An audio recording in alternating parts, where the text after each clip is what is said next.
Hello, this is Jenny Fern, and in today's video, I'm going to take you through a morning of gardening in my California Zone 9 permaculture-based backyard garden, and I'll end off by baking some crackers. So I'm still using dishwater in my garden to supplement my regular watering. We actually had some rain a week or so ago, and in this region, it doesn't usually rain at all during summer, up until the first rains maybe in October or November. This year, it didn't rain from April through to now, except for maybe 2 or 3 days. And I think this helps provide some context for the difficulties gardening in this area. We're going through drought as well, so we don't want to use too much tap water in the garden. And the summer temperatures in my area are frequently 100 degrees Fahrenheit. So putting those together, summer gardening here can be tough. Earlier in this year, I put together this ditch as my first exploration into a swale. I have some cowpeas, amaranth, sunflowers, and corn in this bed. The patch was seeded pretty thickly, and it doesn't have a lot of nutrient-rich soil yet, and I don't think it was watered enough, so everything is pretty dwarfed. I just cut down the dead material from my artichokes. I'm not sure if they're supposed to stay green through summer because they're just a year old, but they put up a bunch of new pups after I trimmed them. Over here I have some squash, okra, and cowpeas, and here I have a poplar or cottonwood. A few weeks ago I planted out some cottonwoods that had volunteered in some little cups of soil. From what I read, they're quite fast growing, so I'm hoping to use them to add some controllable shade to this part of the garden and to use as chop and drop. Then here I have some tiger melon and some beans. I'm not sure at this point if they're long beans or cowpeas. There's also some tomatoes, butternut squash, and sweet potatoes over here. Most of it has not done well, and I think it's because of lack of water and probably also lack of nutrition. And I've been using some shredded paper to help cover the soil. Over on the side here, I finally planted out my asparagus seedlings. There are also some beets and buckwheat and some little vine cuttings. I also have some pole beans over here. I had trimmed off pieces of my old cauliflower and I just shoved cuttings of that in here to see if they would root. We'll just see what's going on here, trying to keep the soil nice and alive. These are Good Mother Stallard beans here. It's my first time growing them, and I think they are beautiful. I mean, look at that. This Saturday morning was just beautiful with the fog burning off. It's perfect gardening weather. Here are the raised beds. I just harvested a ton of mint from the bed on the left last weekend. And I picked a few beans, some Mabombo bush bean, those are the green ones, and some more of the Good Mother Stallard beans. I just really love the way that both of these look, and hopefully they taste good as well. I've had a lot of difficulties this year with the annual veggies. My squash hasn't been putting on fruits. Even the zucchini harvest has been pretty small. The tomatoes are barely producing, and just keeping the plants alive has been difficult. Getting them to produce hasn't really been panning out.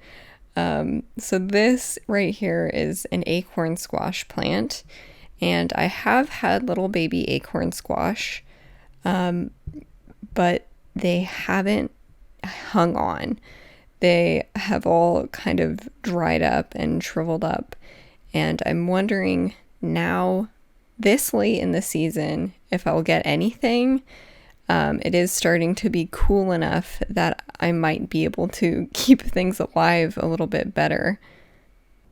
What is keeping me hopeful, however, is I've been able to start a bunch of trees from seed this year, and they seem to be doing pretty well. I have apples, dates, citrus, a peach, apricots, and plums, so I can start to build out guilds that make this area more habitable in the peak heat of the summertime. This is a Thai soldier long bean. It's my first time growing it, and I thought it was a cowpea for a while. So I waited for my bean pods to dry out before harvesting. So now I have a lot of seed for next year, like way too much. But that's not that bad of a problem. I just probably should have harvested earlier. Here I have some little seedlings, some beets, and Swiss chard. And I have my corn. See, beans are kind of doing well this season. This bed is an overgrown mess. The cucumber hasn't actually ever made any fruit. I don't know why. I have some peanuts, some cosmos, and some amaranth. And here's a little apple tree that I just planted out. Now we're in the front yard. Some squash and eggplant. The strawberry is running like crazy, which is great. I also have collards and amaranth and a lot of herbs. So I did a little bit of a harvest. I have some oregano, parsley, and sage that I harvested from the front yard. Here you can see the sage. It's really nice to have fresh herbs from the garden. It's like a nice luxury. Then I have collard greens and Swiss chard, which are both great for cooking up together. I also accidentally broke off this pumpkin. And here's my cute little pile of beans next to some dried Thai soldier long beans. So you can see how small they are in comparison to like those cowpeas and the mabambo and good mother Stallard beans. Here are some cups of cuttings, some roses from a few weeks ago, and some tomatoes from earlier in the week. The tomato plants grew all right, but I barely got any fruit from them. So I'm going to try to save the plants via propagation to see if I can protect them through the winter. My husband has been keeping this hummingbird feeder full, and it's just a joy to see these little guys visit and take a little sip.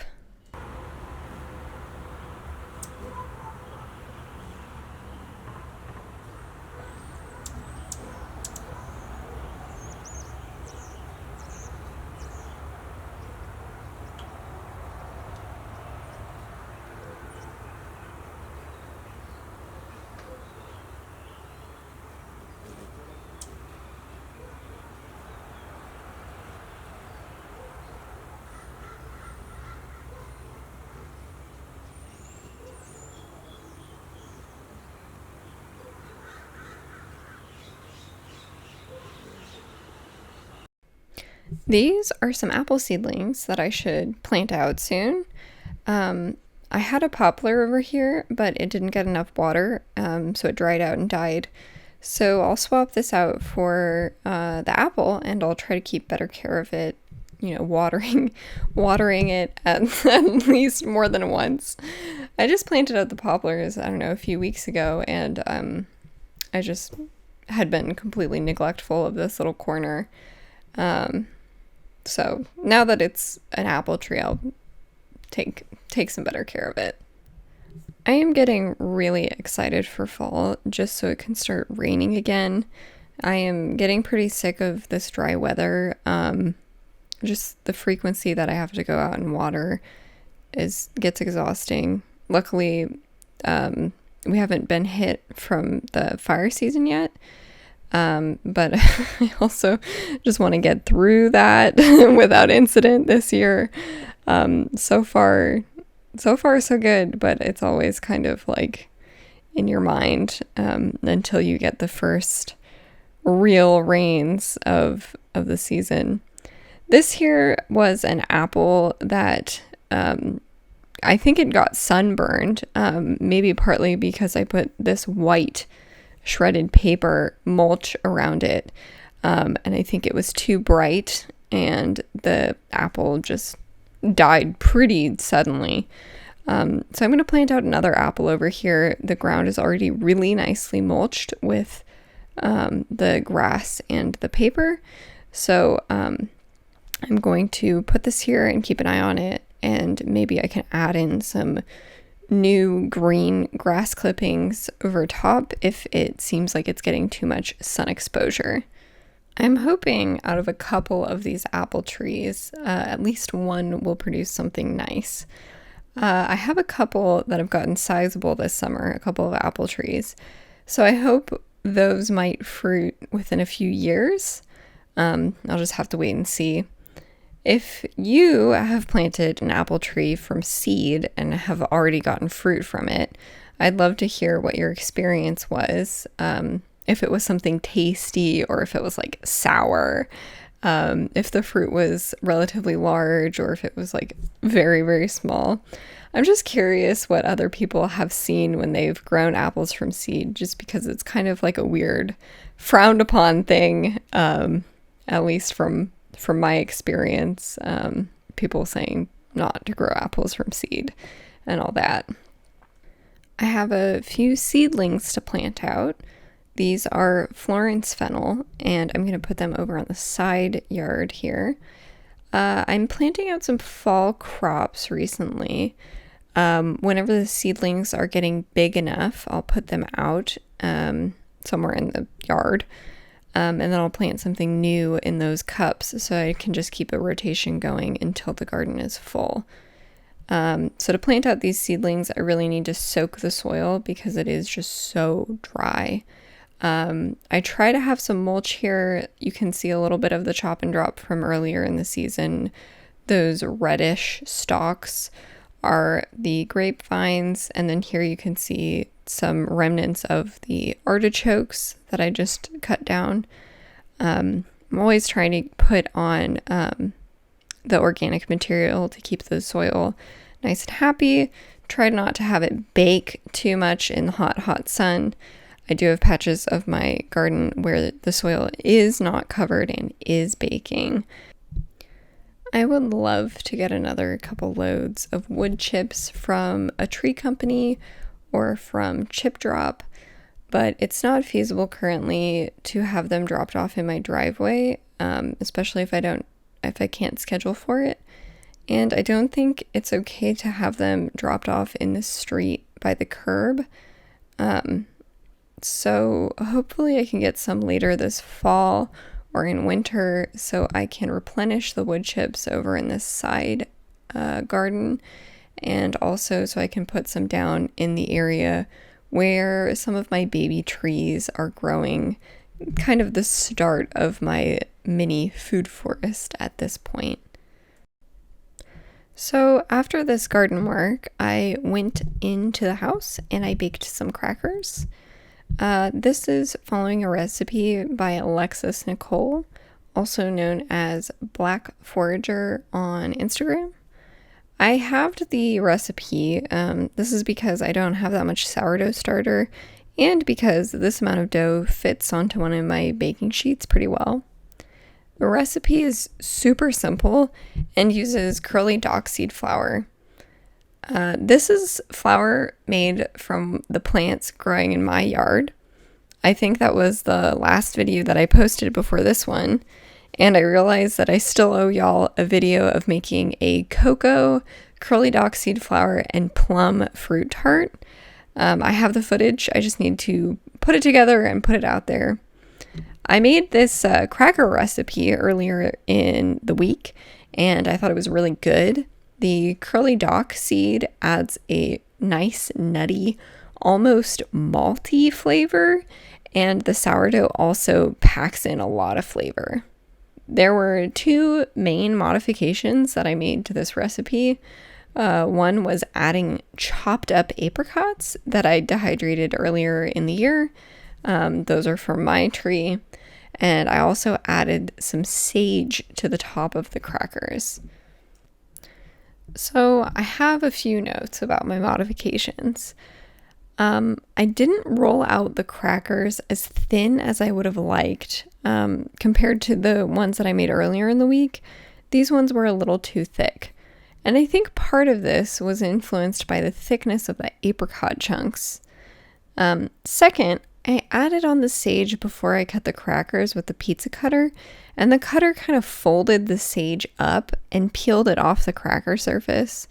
I think I could have added either pieces or smaller leaves of sage on the crackers after cutting them to get them to adhere a little bit better, because they did end up peeling off some of the crackers. And lastly, the apricot chunks made cutting the crackers not go as smoothly whenever the pizza cutter ran into one of those chunks. So I think I have some improvements, but the flavor was pretty nice. And I'd really like to try to use up some of my dehydrated plums from last year. They are a little bit too sour to eat on their own, but I think adding into breads would be a tasty way to use up those dehydrated plums. Adding them into a cracker like this might be just the trick to get rid of those sour dehydrated plums. I had a lot of fun sharing the previous batch of crackers that I'd made with different friends and folks around the office. It was also fun to tell them that it had flour from a weed that they might have growing in their yard like right now, and to show them pictures of Curly Dock. Having foraged food or foraged ingredients incorporated into food, sharing with friends, was just so fun. So these crackers bake at 350 degrees Fahrenheit for 23 minutes. Easy peasy. Then they're done and you can enjoy them. This is what they ended up like. All right, that's it. I hope you enjoyed this video, and thanks as always for watching.